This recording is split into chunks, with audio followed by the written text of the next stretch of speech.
Hey, welcome back to the NUPOC Video Study Guide. It's been a while, but here we are with video number 54. So we're going to take a look at question 40 in the math section of Guide 2. And this is an interesting problem. This is a graph right here that they give you. And we have some unknown curve here, some unknown f of x. And what we're told is that if we go out to x equals 1, the area under the curve, between the curve and the axis, will be 1a, and the area above the curve, but bounded by the function value at x equals 1, right, f of 1, is 3a. Okay, so you know, kind of an interesting problem, you know, giving us what the area is and then asking us what the function is instead of giving us the function and then asking for the area. Okay, so so that you can sort of see already how this kind of has a little bit of there's some integral calculus involved with how we proceed through this solution. So the first thing we can do, the first thing that I would do intuitively, is take a look at this area under the curve here, right? Because we know that the area under the curve, well, that's just the integral, right? So we know, we already know the area under the curve, and that's 1a. And so that's equal to the integral from x equals 0 to 1, right, of our function f of x dx. Okay, now that's just equal to the integrated function, right, which I'm going to call cap f, evaluated at the upper bound minus the integrated function evaluated at the lower bound, right? So cap f of 1 minus cap f of 0 is equal to 1a. Now, something kind of interesting about this problem. And I've tried to kind of get around this a couple different ways, but haven't really found a way to do it. And that's, if you peek at the solution and you take a look at the function that they end up with, and which is actually the function that we're gonna end up with as well, it's really only valid for a equals 1. It doesn't hold for a equals 2 or a equals 3 or anything like that. And so I've kind of gone through this a couple times trying to find a way to get a function that's a little bit more general that will work for any a, where the ratio is always the same, where you have 1a area here and 3a area here, and it doesn't matter what a is, it's always 3 to 1 if you draw sort of this little box when x equals 1. And I haven't found that function. I haven't found a function that fits sort of the general solution. And I haven't really figured a way to either prove that it can or that it does or does not exist. So if someone knows a way to, or knows a function or comes up with a solution that's general for any a, that satisfies this condition for any a, then I'd be very interested in that. But anyways, so the point is, let's just go ahead and make the assumption that the solution does, and let's assume that a equals 1. Okay? So what we end up with is cap f of 1 minus cap f of 0 equals 1. Okay? Now we also know, right, this entire area, this whole rectangle here, right? Well, that's 4, right?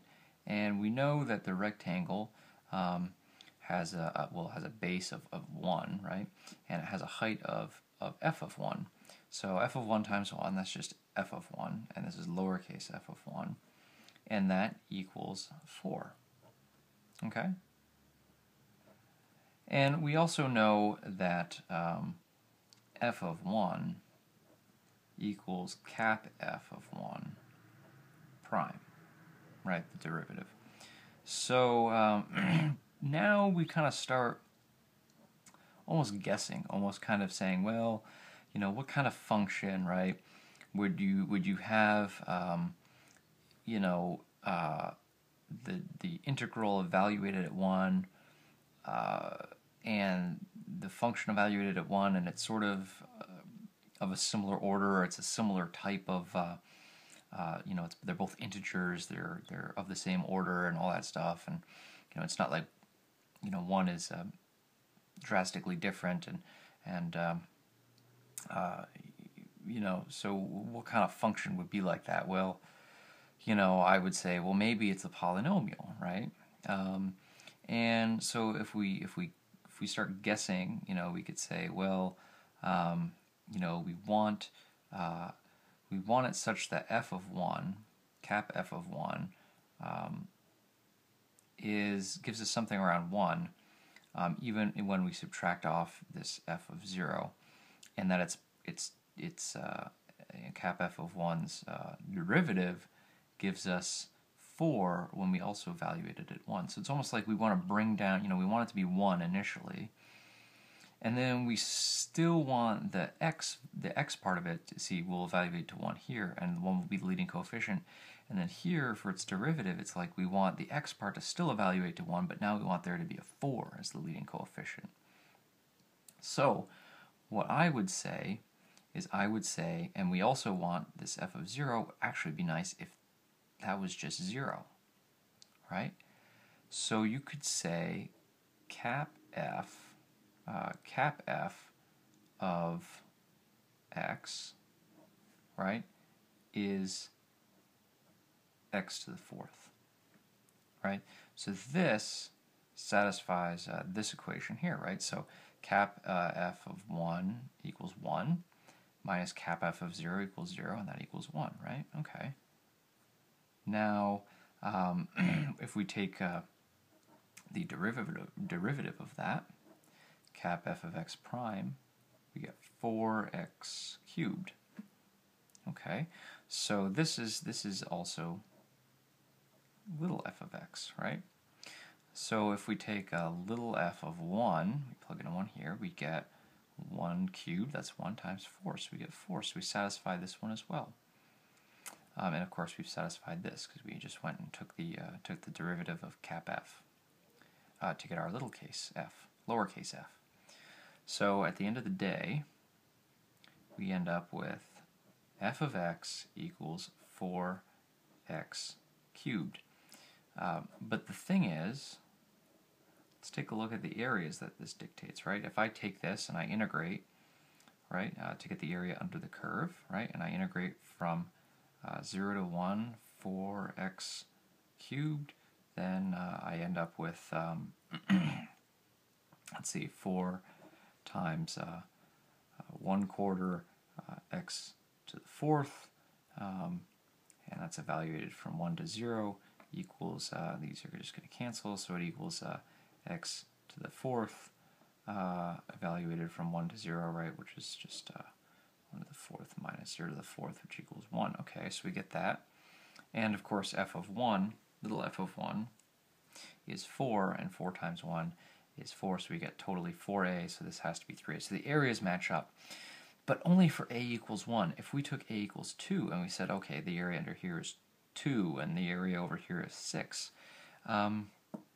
things start to come apart, so it's a little bit odd that sort of the problem statement kind of makes it seem as though we should go for a general answer with a could be anything. We're just looking for a ratio of areas, but in fact, really, it's absolute areas, right? Where a is 1.